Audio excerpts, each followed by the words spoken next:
I think it's You're already just like, it's now just 6 after, so it's time to go ahead and get started. So first off, welcome to everyone. Thank you very much for attending this month's Karma gatherings. Uh, Karma Lab is a mixed reality research center located at Coach University.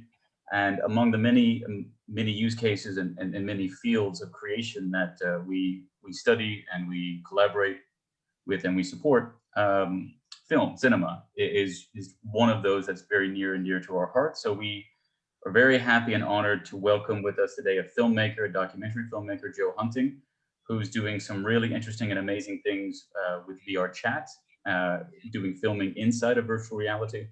And he's been gracious enough to come with us today to share some of his projects, his journey, and then some advice maybe for those who are open to exploring this medium as a medium for discovering stories and telling stories.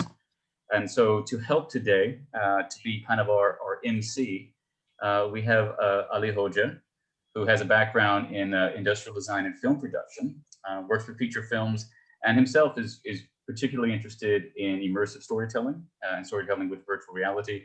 And so he'll be kind of asking questions to Joe. Joe has a presentation, and then there'll be a Q&A at the end. So feel free to, if you want to post some questions in the chat, we'll be checking them and try to get to them when appropriate, or otherwise, at the very end, we'll have an open discussion for a bit. So on that note, I'd like to turn it over to Ali to introduce yourself a little bit more if you'd like, and then start us all off with Joe. thank you, Michael. I think you introduced me quite well, but I just want to add this. Thank you for inviting me into this event, because and also I'm thrilled to have Joe here with us. We had a small conversation earlier. I'm looking forward to more. And I should thank Michael again, because like I remember like a week or 2 weeks ago, like he sent me one night about this documentary, A Wider Screen by Joe, and I was immediately so caught by it, and it was it's a great documentary in and of itself as a subject matter, but I was so much lost myself in thinking about all the possibilities that it opens up. And today I watched it again. It was also again very stimulating, and I'm so happy to be here with Joe to have the chance to discuss all the possibilities that Joe was exploring in the field. Without further ado, I want to leave the floor to Joe, and I know that he has also a very stimulating presentation. And welcome again, Joe. Maybe you can introduce yourself. I was thinking, how should I like tell you? Like, do you feel like you are a filmmaker, or what's the title? It's so kind of like a shifting place. How do you call yourself? Good question. I thank you for the introduction as well. I would call myself a virtual documentary filmmaker, I think, or a documentary filmmaker in virtual spaces, or virtual videographer. But I agree, there's not really a term for it yet, and it's something that I haven't invented yet. So maybe I should think about that a bit more and think of what I'd call myself. But yeah, virtual director, I would say. Lovely. I love that. Yeah. And we are seeing you as a virtual director on screen now. Yeah, so yeah, you should see, this is my first slide. This is my virtual avatar in VRChat. So this is what people see me as inside VR. I'm just in my apartment here, but yeah, thank you so much for having me. I think I'm ready to jump in if you're ready, for Ali and Michael. Please go ahead, looking forward. Good, okay. So hi everyone, I'm Joe Hunting. I'm a virtual director exploring stories inside VRChat, which is a social VR platform. In this talk, I'll be going through my virtual production processes for shooting documentary inside VRChat and some of the theory behind how I approach creating. I'll also be sharing my personal journey of getting into VR filmmaking, and I'll hopefully be doing, I'll be sharing a quick clip of a film I'm working on at the moment using a new virtual camera. I really hope you find some inspiration in this talk. Live action filmmaking in social VR is accessible to everyone. And so I really hope to bring out some ideas in all of you.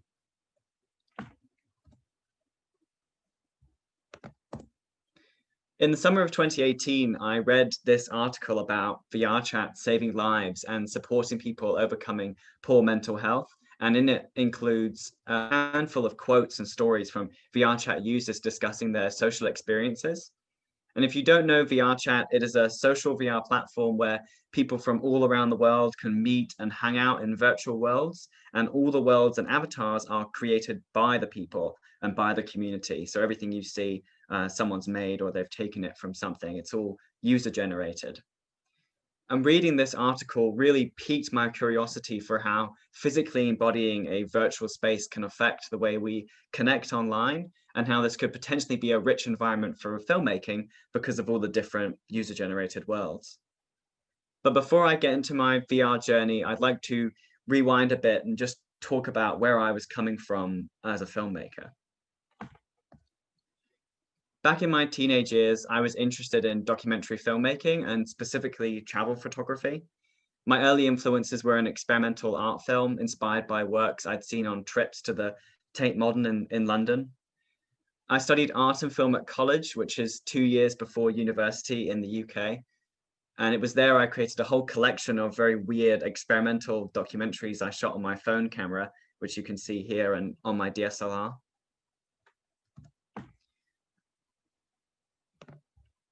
Most of these films were edited video diaries from when I went traveling and were outlets for my own personal reflections that I had when I returned from the trips. This one you're seeing here is called Around Nepal. I also created experimental films like this for trips to Norway, Canada, and Spain, and even with home video footage I'd taken from old family holidays. And I found a love for crafting really immersive, handmade portraits of a place through film. And just for myself to look back on in the future. Film was my way really to ground myself back in the places I've been to and back in the memories that I had. Though this wasn't enough for me, I wanted to direct films with people in and bring life and narrative to these immersive worlds I was building. So I went to study film production at university in 2017, and it was in my second year I fell into exploring stories in VR. Inspired by this article.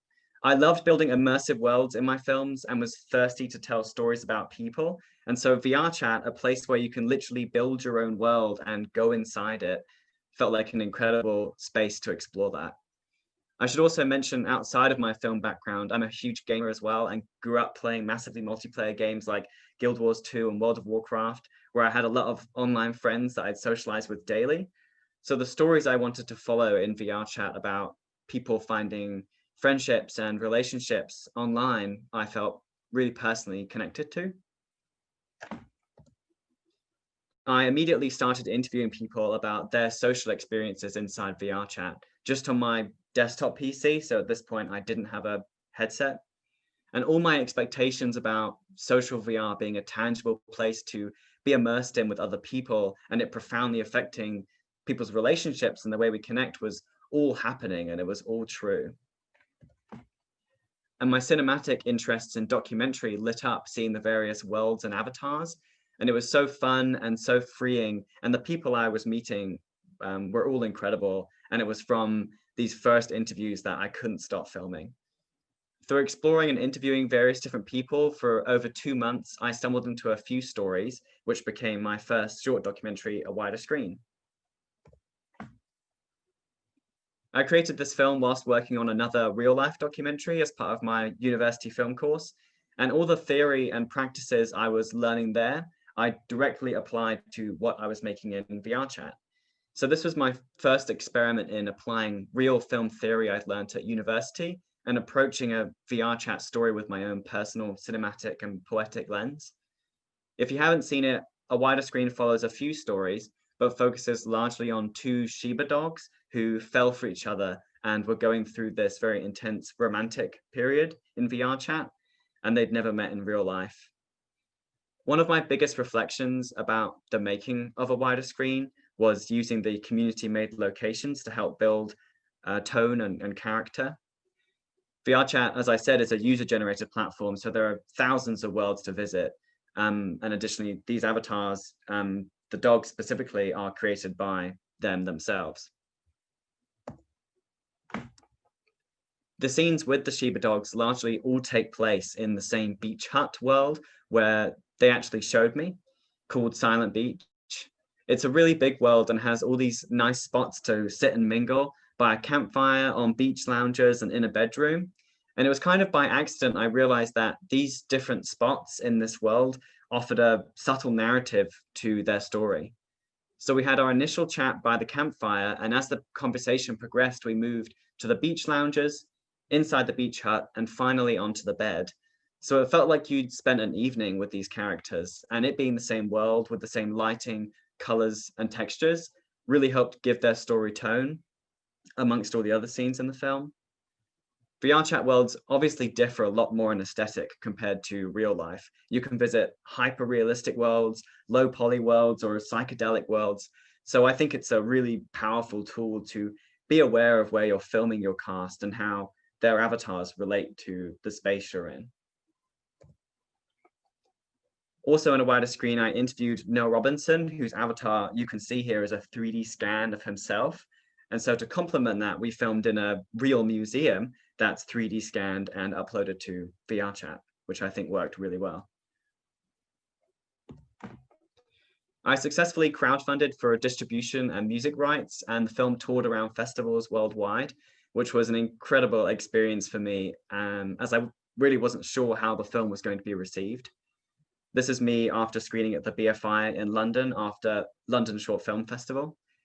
And over these festivals, I had a few people ask me how I animated the film. And I had to explain to them, no, it's live in VR. And I realized that when you're in VR, you're naturally aware that there's someone else behind the headset. The person you're speaking to has a headset on. But when you're seeing the avatars move in an edited flat screen film, suddenly they just become their avatars. And it's much easier to forget that they're real people, I think. And that was magic to me, the uncanniness that you get when you're watching a VR avatar on a flat screen film. Thinking about that idea, I wanted to experiment with shooting a dance-led documentary about VR dancers with full body tracking. And through socializing and going to various dance events, I ended up meeting this incredible group of VR fitness pole dancers. And I began filming with this community, but again, only on my desktop screen. I didn't have a headset, because in reality, I was actually in New Zealand at this point doing a year abroad. One of the fitness pole dancers you can see here is Arkantos.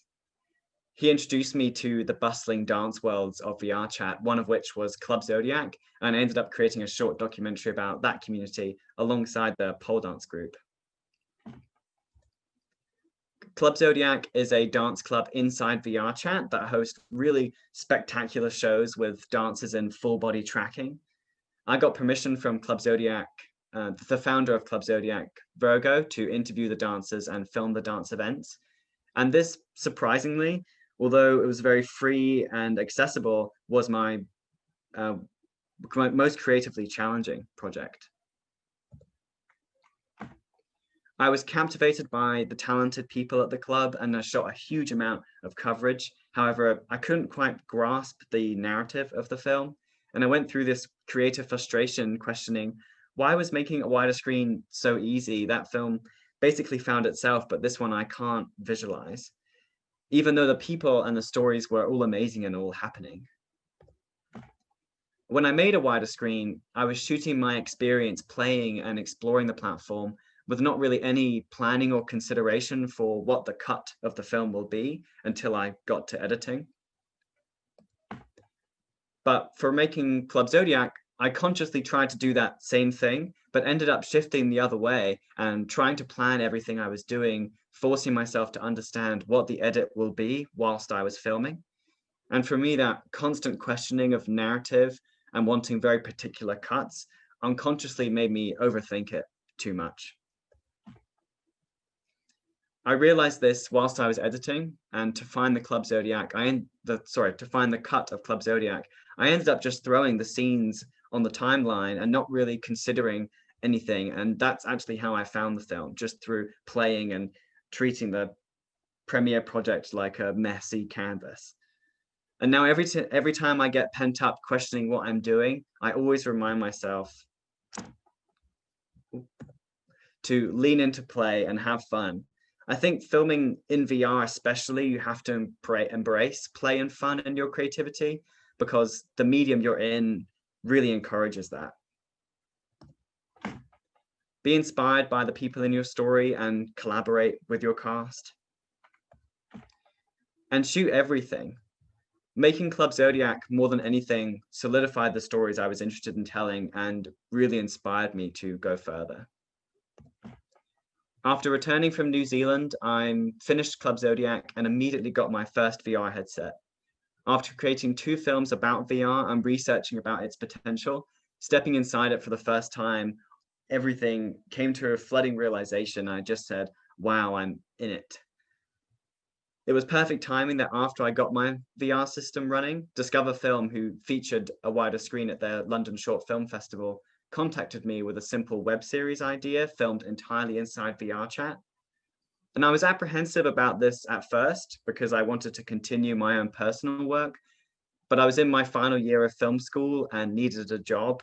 So we wrote a project together, which became Virtually Speaking. If you don't know Virtually Speaking, it's an 11-episode documentary series presenting fun conversations with a diverse cast, all as their virtual avatars inside VRChat.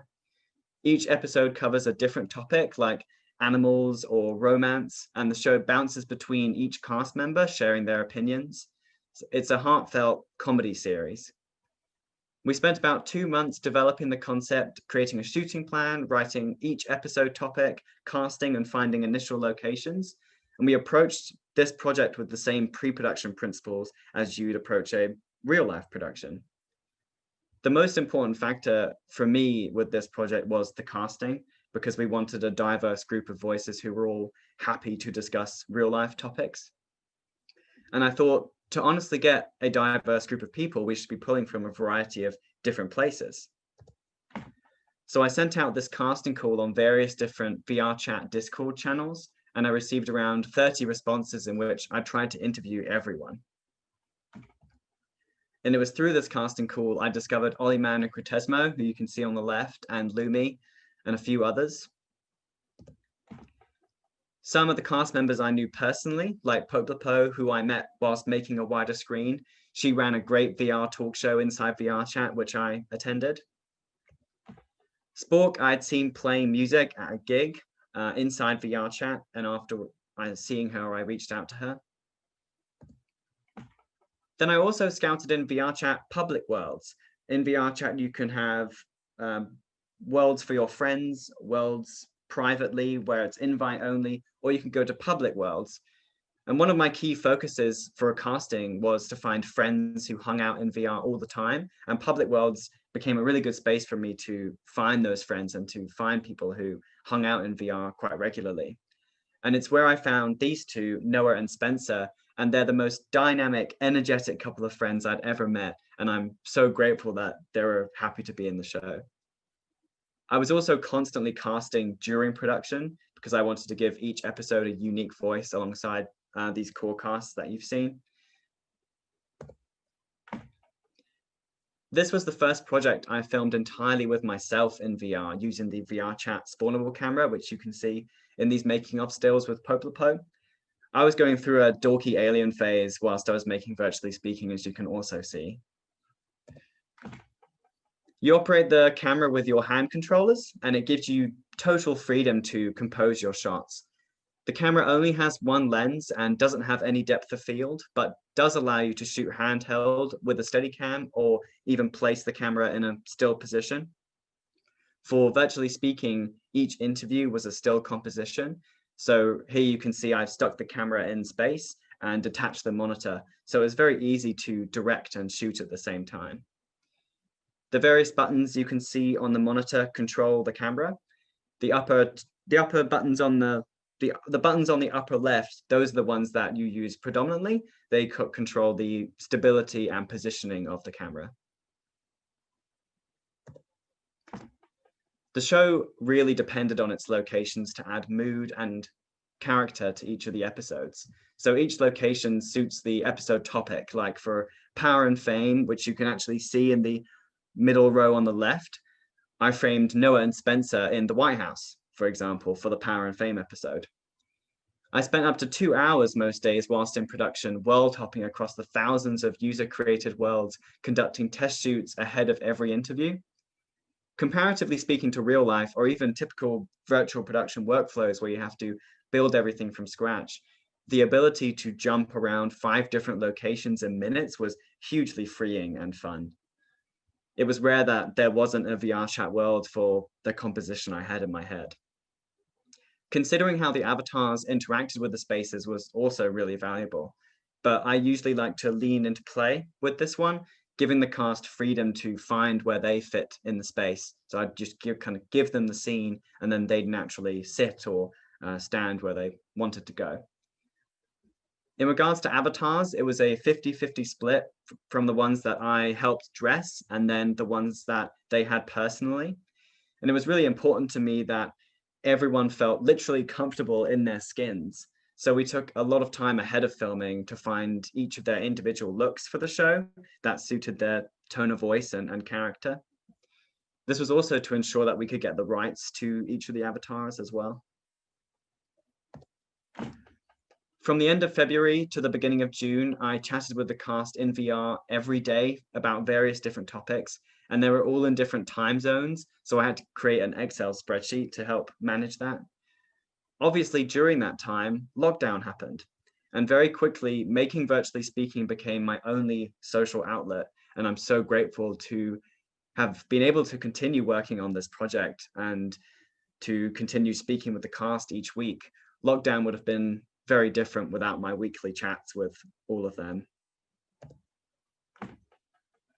My university film course also slowed way down until I graduated in May. So Virtually Speaking became a full-time project because I was having so much fun with it and really enjoyed collaborating with Discover Film.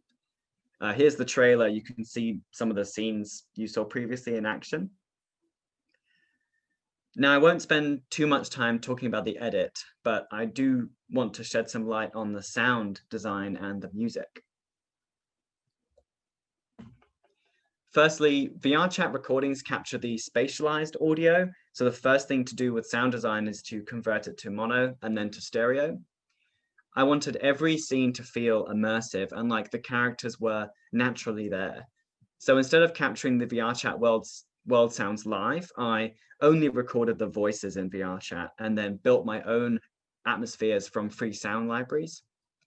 And the effect the Atmos gave to the scenes was as amazing as I expected it to be. It grounded the weird and wonderful visuals into something really tangible.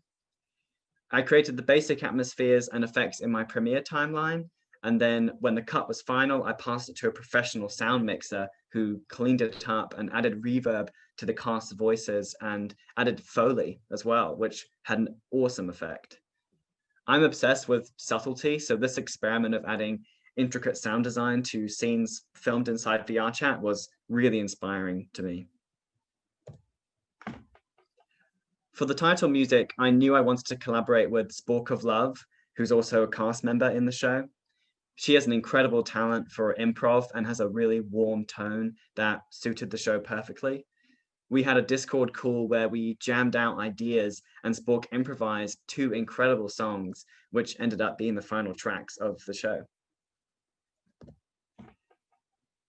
Because of the pandemic, Discover Film couldn't host their London Film Festival, so I collaborated with them and world creator Ray Skywalker to host their short film festival inside VRChat, which also acted as the premiere for Virtually Speaking.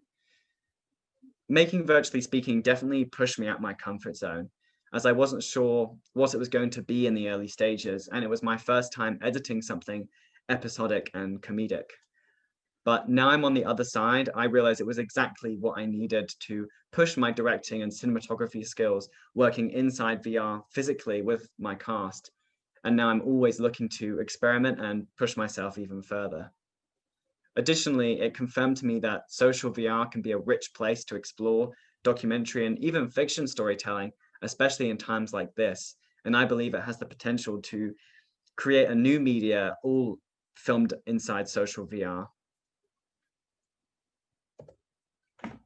We threw a virtual wrap party after filming Virtually Speaking. All the cast members got to meet each other. And I got really emotional during this, realizing what a fun journey I'd been on chatting with all of them.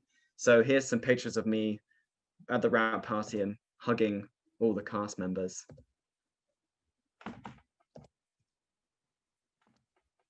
The best thing about the documentary work I do is the people I meet.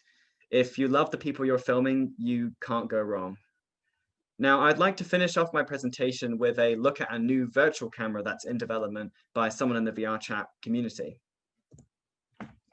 The camera is called VRC Lens, and you can see it in my hand here. And this camera allows you to change different lenses, adjust aperture, adjust depth of field, exposure, and even control the camera like a drone. And this new camera is what I'm using to shoot all my new projects with, and has been extremely inspiring to operate. It's basically the dream camera for VRChat filmmakers like myself. Now, I'm also going to put this clip in the Zoom chat in a moment, because I understand it's a little bit choppy over Zoom. But this clip I put together from my current documentary project, which follows various different people and communities in VRChat, one of which is an incredible dance group who hold these amazing dance battles. And shooting this scene actually was my first time using the camera, and the ability to change lenses and take advantage of deep and shallow focus really blew me away. I shot most of this scene on a 12 to 14mm lens to capture the dancing. And then for scenes like this, I was on a 24 to 50mm to capture portraits of the audience. I control all the camera's tools with my thumbstick, which makes it really easy to self-shoot. I'll send this clip into the chat now so you can all see it a bit smoother, but I really hope this clip illustrates what's possible now with filmmaking in social VR and the cinematic potential of using knowledge that we have about real life filmmaking and applying it to VRChat, and even creating its own cinematic language for filmmaking and documentary. That's all I have. Thank you so much for listening. I'm happy to answer any questions now, and I'll put these clips in the chat. But thank you very much. Well, thanks. That was quite great, and a great presentation. It pretty much explains everything. And seeing this, maybe I'll start from the end, because seeing your first documentary to this, for your first documentary is more or less character centered, and you were using a lot of backdrops, like spaces as backdrops. But here you have a different understanding of the space. So by adding, like by experimenting with this depth of field and exposure and everything, also different lenses and focal lengths, it kind of gives a more embodied image, and I can only start to sense where it's all going. It's phenomenal. But like we are here mostly for the questions from the audience, but I just want to open the floor and kind of ease it up for everyone. So you are a film production background, like regular film production background. Do you think that it feels limiting, or it gives you kind of like a jump up in the process? Because where we are standing, it's more or less a linear process. You just start with writing, and then development, and then cast and location scouts and stuff, and then you go production. So there's this very linear way of approach. But in this case, you were saying with lean into play, do you think that it's more hands-on and non-linear process? And do you need to forget what you know, or do you think that you started with what you know? How do you feel like it helping you? Yeah, I definitely started in thinking about, okay, I think what I was comfortable in doing was using the knowledge I learned at university about real life production and my experience making real life films. It was definitely most comfortable for me to feed that into what I was doing initially. But now, like I said, I really like to lean into play, and I think I definitely do things in a more non-linear way. I would typically go to someone I want to film with, and I'll say, where do you want to go? Where do you hang out usually? What's your worlds? What worlds do you like to go to, and how do you like to dress? And it's much easier to go into someone's world because you kind of literally can, especially if they've built their own world. And so that's something that I think is different from real life filmmaking, I feel like you don't get that opportunity in regards to documentary sometimes. You always have to plan where you're going to be, whereas in this, you really don't have to plan much, which is something I had to learn.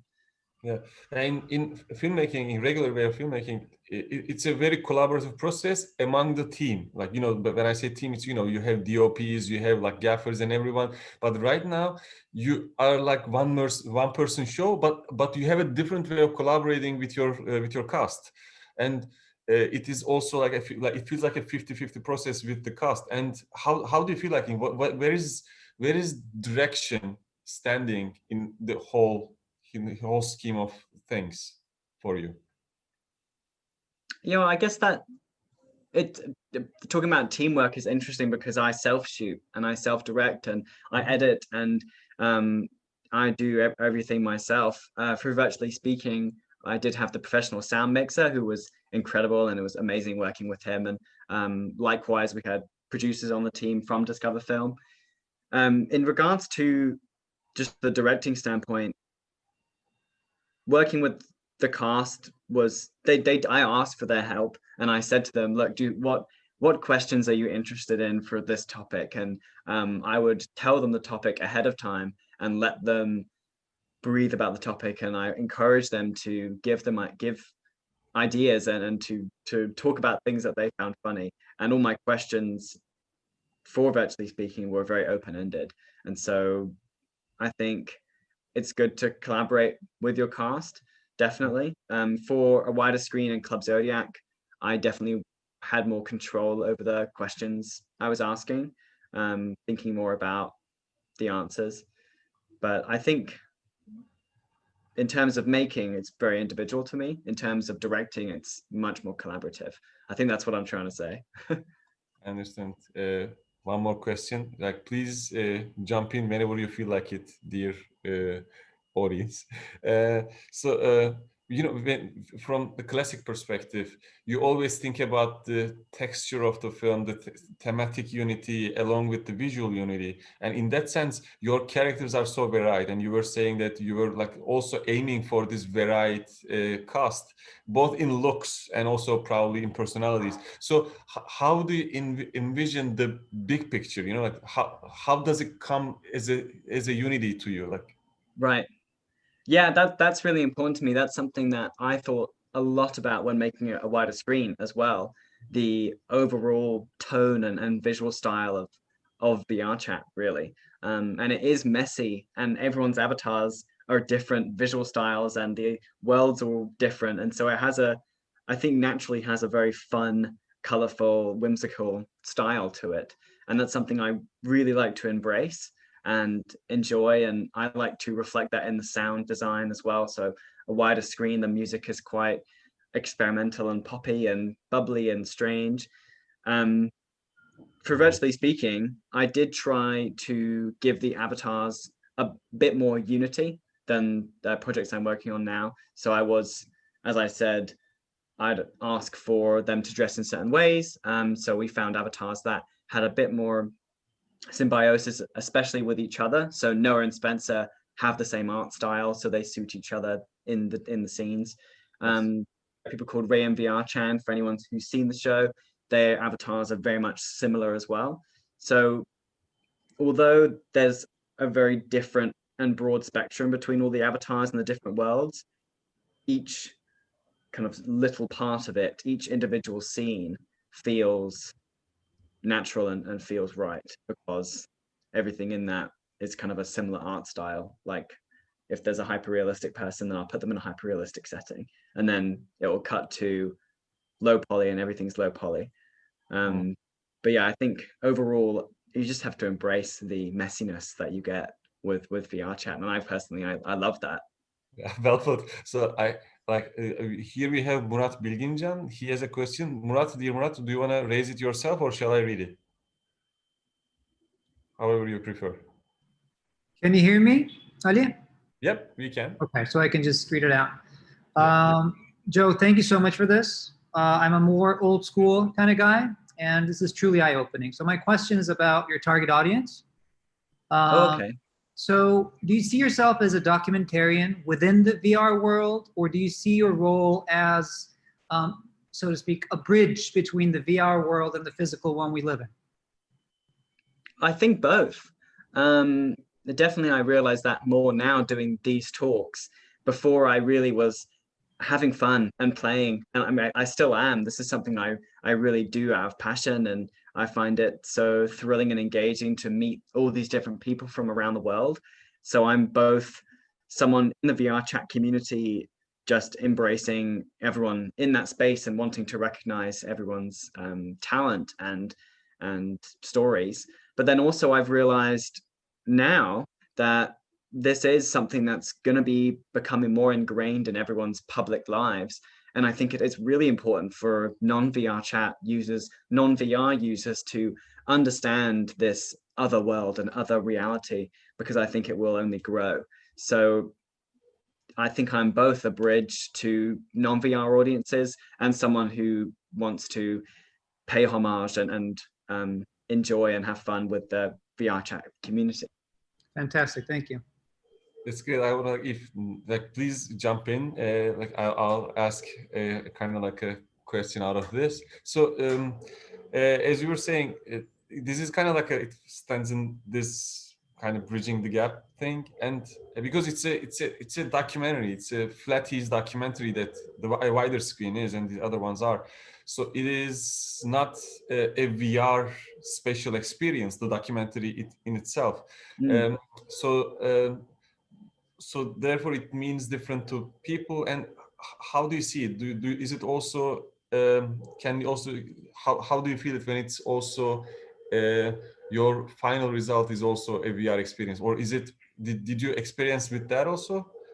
Can I make myself clear? I've experimented with it. Yeah, I have experimented with that. When I was in New Zealand making Club Zodiac, I was doing a contemporary arts course, and it was there I kind of played around with that idea. I've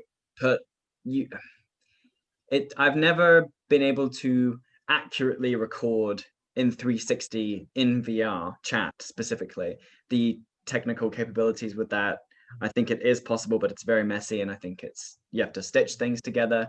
So I did it just through shooting a very wide shot and then wrapping that into a 360. And it created a really interesting effect where people could put on a headset and then be immersed in a real space, but in virtual reality. And that idea was really interesting. And I think it still is. So it's something I'd like to play with more, to really give people a taste of what social VR is like and what being inside a VR environment with other real people is like. Though currently the technical capabilities of doing that was something that, stopped me exploring it as much as I want to. I understand. And you were like, when you were talking about the Club Zodiac, you were also saying that you got the rights, you got the permission to do it with Club Zodiac. Can you explain about the rights issues? Because whenever we're talking about real documentaries, right, there's always these rights issues with everyone involved. And how about how everything happens in this VR world? Yeah, I think I can talk about a lot of my work for that, because I think that is really important. For Club Zodiac, sorry, it was really simple. I spoke to the founder and manager of Club Zodiac, and it's a community-driven thing. There's no kind of financial support with Club Zodiac or anything. And so we just chatted, and I said, I'd love to make a film about your community and just make a little portrait of what you're doing here. And they were all absolutely fine with it, and they were all very excited about it. And so that was very simple. But for Virtually Speaking, because this was a marketed series, it's on Discover Film, it's on their streaming platform, which is free but does have ads running on it. I was very aware that we needed the rights to everything. And so the avatars in that was my biggest consideration. And like I said, a lot of the avatars are made by the users themselves. And in that case, obviously getting the rights was simple. I just asked them. But for some of the other ones, we had to find avatars that I could get the rights for. And a lot of the avatars I looked for were in a company called Polygonal Mind, and they make loads of VRChat avatars and made 100 about a year ago, and they released them all publicly. So I wrote to them and said, can I use your avatars in the show? And I got the rights from them to use their avatars, and they became kind of very helpful with the casting process. So that's where I got the rights for them. I understand. I understand. Great. Yeah, I'm still waiting for questions from the audience. If not, I have so many.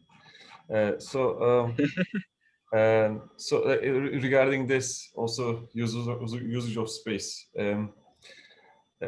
You're collaborating very well with the cast, but how about considering the art department and their involvement, possible art department, like in the case with regular filmmaking?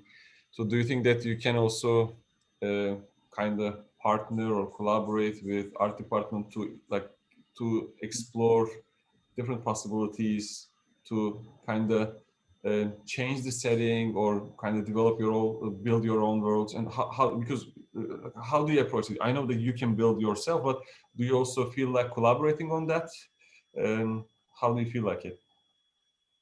Yeah, it's definitely a possibility. You in VRChat you can build your own world. So if I am considering building my own world for a very specific scene, I like to experiment with poetic filmmaking and coming out of a more expositional documentary and sharing a moment that's more abstract and tells the person's story in a more abstract way. And in that sense, building a world myself or working with a world creator to create a space that so perfectly helps represent the story of the film and a moment in the film would be incredible. And that's something that I'd like to do for my current project.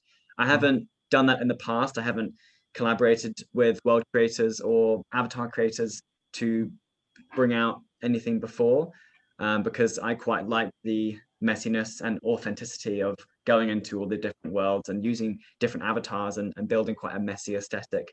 It's something I still like to embrace, but the idea of collaborating on a world to bring out the best in a film or even the VR experience, yeah, it's definitely something I think about and something that is possible. I understand.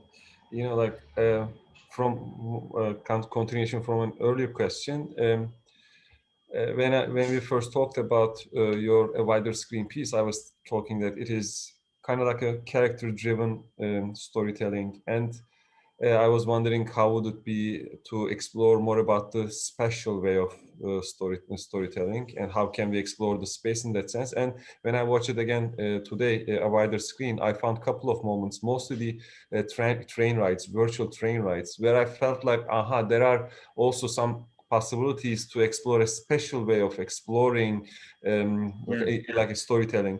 And but still that I felt still the first person way of looking at it rather than like a camera way of exploring it. So therefore I wanted to kind of talk more about it. So wherever we are watching all those VR pieces, your pieces, I feel like we are still under the shadow of real life. We are always reflecting to our own experiences in real realities. So do you think that at some point we will detach ourselves from reality, and also the VR filmmaking and storytelling will kind of have its own way?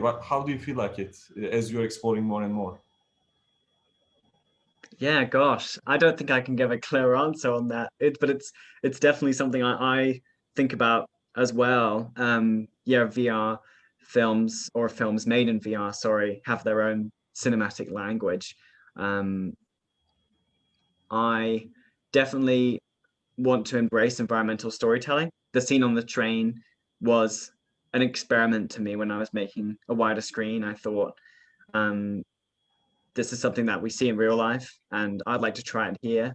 And to me, it didn't quite prove anything differently about filming in VR.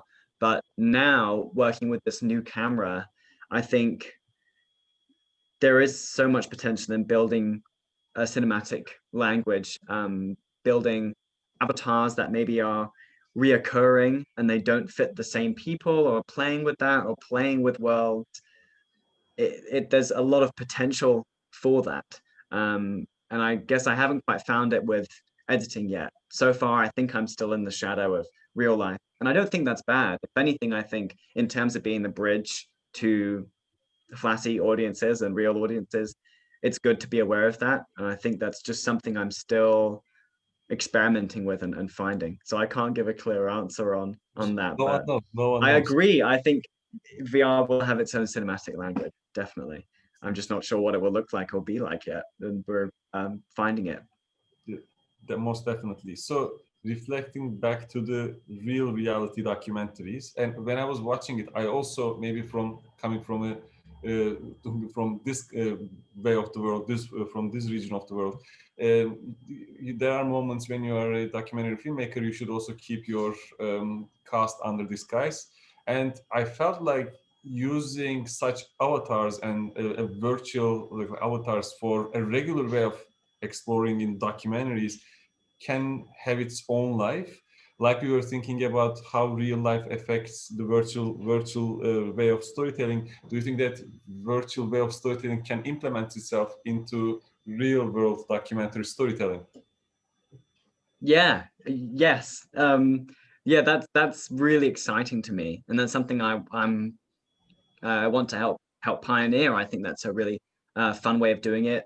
I remember we discussed this last time we called about situations in documentary where you have to hide someone's persona and they're in a backlit room and their identity is hidden. There's always a very dramatic sense to that. Usually there's a very dramatic feeling, and they don't have much control over their situation. Exactly. Whereas We're creating in that VR, for them. But right now they can come up with their own avatars. It also represents themselves. yeah, However, yeah, eye-opening. exactly. Yeah, they have creative freedom if they want to be represented in a specific way. But also it's more engaging to watch, I think personally, for audiences. And if they're aware that, okay, we're going into VR, if we get to the stage where mass audiences will see, oh, they've filmed this scene in VR because they want to hide their identity, I think that'll be a much more interesting and fun way to explore those moments in films or explore those stories. I just worry that right now, working in that way, we're still creating that language for people and understanding that there are real people behind these avatars, and that can sometimes be hard to explain. So until we really get to that point, we're still working on bringing VR scenes into real productions. But I do think it has so much potential and will be used in the future. I understand. So more questions from my end is, so when you first, because you were saying that you started with Flatties, you're doing like exploring VRChat on your laptop, then you switched to headset. What was the change? So what was the stuff that you totally didn't think it's coming? Oh, at the oh yeah, obviously that change is actually quite interesting and significant because I was recording on a screen. You're obviously just seeing the image for a wider screen, and Club Stereo, I was just seeing what the final output was going to be, and it was very clear and simple. When I was in VR, being able to hold my camera and then just look around the space and understand where I could be pointing the camera much more naturally, and seeing maybe someone coming out of the door to my left and then swinging the camera to face them was, yeah, just extremely immersive, and it made me more playful, definitely, with creativity, and it made me want to shoot more coverage and be in the space much more. I think it's obviously for people who don't have VR, filming on desktop is a really good way of doing it. You know, you can see the shot in front of you, it works. But I think the advantage is that being inside a headset and being in the space physically and holding a camera and being immersed in the space and also in your scene is really powerful and something that's only benefited me. So I haven't gone back to recording on desktop since. So it is a valid way of getting into VR filmmaking for sure. I don't know if I did a great job at explaining that, but definitely being in VR and Mhm. filming scenes physically in the space. It was just exactly what I wanted it to be and more. So, I totally understand. That brings me to the question about control, because when you were explaining, especially the sound design, I still feel like you are like a filmmaker's reflex and you try to control everything, also the perception of sound through it. So what do you think about VR and the idea of the power of the filmmaker and not solely collaboration, but also giving the power to the audience and also to the cast? I see. Um, well, I guess I have a lot of control. The reason I don't record the world sounds live in VRChat is that because a lot of them are copyrighted music or very simple and just don't have the same density that I'd like to get. So that's why I always build them myself, and that's purely for a cinematic purpose to Mhm. make the film I'm making more immersive. Mhm. In regards to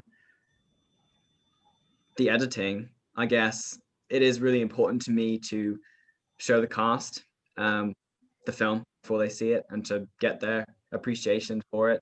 Um, I'm not sure how to answer that one. I guess I have as much control over the film as a real life Mhm. documentarian. Although I do definitely embrace collaborating with the cast. Um, I just haven't got technical collaboration down yet because I'm And so used to doing everything on my own and always have been doing that. But as this grows and I think more people are getting into it, I'm not the only one doing this. There are a lot of other VRChat filmmakers doing it. So mhm. I think collaboration technically is something I want to embrace more. I understand. Uh, Michael, do you have any question from yeah anything about Yeah, anything? I mean, the main question actually is a little bit more practical.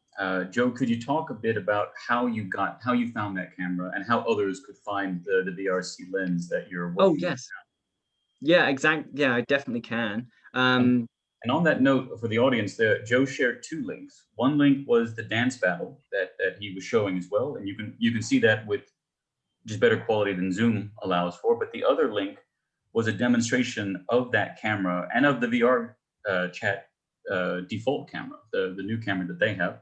Joe's demonstrating functionality of both, so you can check that first link that he shared. Yeah, thanks for clearing that up, Michael. I should have given my explanation on those. In regards to VRC lens, which is the camera I'm holding in my hand here, that is something that's still in development. So it's not in VRChat natively yet. It's built by a member of the VRChat community. His name is Hirabiki. So if you search Hirabiki, spelled Hirabiki, VRC lens, then you can find it. You do have to go through a Unity workflow to get it there. I make my own avatars and I'm experienced making avatars. So this wasn't too hard for me, but you have to upload your avatar into Unity and then add the camera on your avatar and then upload that to VRChat, and you'll be able to then go into VRChat and your camera will be on your avatar's hand and will have the capabilities that you'll need it to do. So it's much harder to get into this camera compared to the VRChat native camera.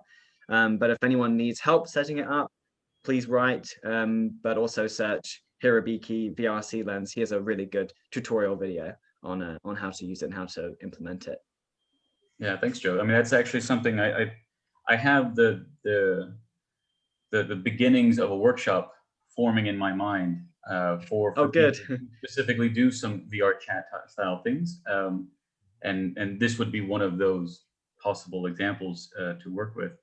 So Mhm. I think, yeah, it's really great that you covered one that people can use their screen. They don't even need to use the VRChat camera because the Yeah. VRChat camera is particularly for when you're immersed in that world, wearing Yes. a headset or something, and you have the hands. You need to have hands. fundamental difference between the desktop and the VR experience. And yeah, and then if they want to take a bit more time, go through the workflow, you said it was maybe about £10 or something like this. Yeah, oh, it is paid, yeah, this camera, £10. Yeah, then you know, that's obviously compared to a physical camera, that's a fair discount. And you know, then yeah, so there's 3 different ways that an interested and budding virtual filmmaker could go through to start working in this field. Absolutely, yeah. Yeah, Joe, you know, I'm incredibly happy to have you come, and I'm very, very thankful that you did, and that Ali shared his time to pose questions from a filmmaker's perspective properly, and definitely for our audience. I want to kind of give this time now for a few last second thoughts that anyone might want to conclude with, and I'm going to give a few moments, so you don't have to do it now, because I do want to shed a little background on how we met. So Okay. we met, Joe and I met at the Venice International Film Festival, which had its VR component held in VRChat. So this is a really, I think it's fair to say, an extremely large and growing and diverse community, not just of people socializing or finding, you know, peers and communities, but it's also a place for organizations and festivals, particularly in the creative space. And you know, the Karma Lab last month hosted as a satellite. We were a satellite partner for the Venice International Film Festival. So it was really just a great opportunity. We were one of the 13 cities around the world to host the Venice International Film Festival. In the virtual component is where Joe and I met, you know, and so it just brings it all together. And we are actually looking at hosting the VR Days satellite location here in Istanbul next month. Details, all these festivals are all still being fleshed out, as virtualizing is still new for a lot of them, but hopefully we'll have an announcement soon about that. So for our attendees today, keep an ear out, because there'll be definitely cinematic content, VR cinematic content, as part of that conference as well. So with that all said, any last thoughts from Joe, Ali, anyone in the audience? This is kind of an opportunity maybe to throw something out there. Yeah, actually, I'd like to mention that Rain Dance Immersive starts this week, and I'm actually working as the kind of videographer, filming a lot of the events that are going on at Rain Dance and some interviews with the creators who are going to be there. So if you're interested, follow me on Twitter at Joe A. Hunting, and you'll be able to see a virtual event live from VRChat. And then you can also come as well. It's going to be public on the 2nd of November, the Rain Dance Immersive World, which should be really good fun. Another really good example of festival happening in VRChat, which is very exciting. I'll also share my website on the chat now if anyone wants to get my contact details or social media. I'll share that now. But no, I think thank you very much for having me. That's my final thought. Excellent. It's a pleasure to have you here. And any last minute questions? It's going, and I think it's gone. All right. Well, and so just to clarify, the VR Days, as helpfully shared by our one of our co-directors of the lab, Yvonne, it's going to be 4, 5, and 6 November. So again, more details will come and official announcements, but just go ahead and keep those days available in your calendar if you're a particularly enthusiastic VR person. All right, on that note, I'd like to again thank everyone for attending today. Thank you, Joe. Thank you, Ali. And we look forward to seeing our attendees again next month for our next Karma gathering. Good evening, everyone. Stay safe, everyone. Cool. Thank you so much. Thanks for having me. Thank you, Joe. Thanks. All right. Bye-bye. Bye. Thank you. Thanks, Michael, for everything. It's great.